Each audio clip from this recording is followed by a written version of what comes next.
Suid-Afrikaners het maar 'n koneksie met Kiba. Al is ons soms nie bewus daarvan nie.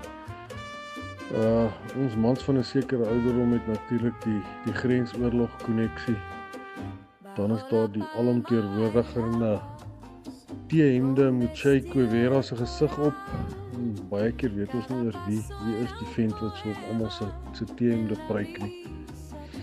En dan het ons ook die Kubaanse hospitaaldokters in die Suid-Afrikaanse platteland.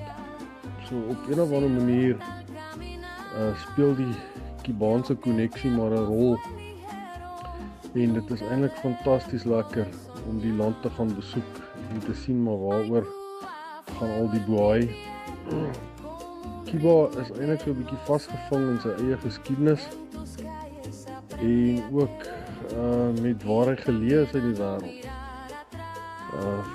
Van julle wat dalk al van calypso musiek nog kon onthou, dit is wat elke dag nog steeds in Kiba gespeel word. Deel van die Bahamas, deel van die Caribbean. En dis eintlik 'n ou land. Alles is so pragtig. Alles gebeur met 'n baie stadige pas. Die voertuie slaan jou asem weg. Hier in Suid-Afrika word ons opgewonde as ons in 1950 brullende V8 van ou Amerikaanse motors sien. Daar is net so 'n groot oorvloed. Dit is letterlik ontelbaar. Ek praat nie van honderde nie, daar is letterlik duisende ou voertuie. En 'n mens is eintlik verras om te dink hoe deur al hierdie jare van Amerikaanse sanksies, hoe al hierdie voertuie aan die gang gehou word. En van hulle is pragtig, of jy nou van Barbie Pink hou, en of jy nou van Baba Blou hou. Daar is verseker 'n kleur oop V8 chor wat jou sal vat vir 'n reis om die hawe of 'n reis deur Havana, hoe jy dit ook al verkies. Die platteland is ontsettend mooi en groen en vriendelik. Die hotelle aan die seekant is regtig van hoë kwaliteit.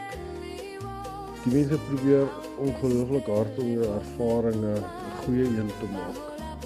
Ja, daar is sekere van die dinge soos melk en kaas en dinge waaraan ons gewoond is, wat nie voor die hand liggend is in Kiba nie, maar dan maak hulle beslis op met hulle drankies soos daiquiris en die geskiedenis van Ernest Hemingway, die wat hou van boeke lees en Old Man in the Sea en Moby Dick ensovoorts.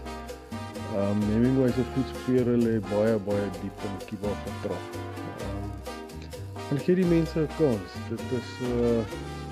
Dit is 'n ervaring, dit is lekker rustig, dit is 'n vakansie, dit is nie net 'n reis wat jaag van die een plek na die ander plek nie. En jy kom terug baie dankbaar vir wat jy het in Suid-Afrika, maar ook met baie groter begrip van hoe Kiba opgeëindig het waar hy vandag is. En ook dat half die mense jammer kry en al wens dat hulle politiekery ook tot 'n einde moet kom en dat hulle ook hulle regmatige plek in die wêreld sal inneem.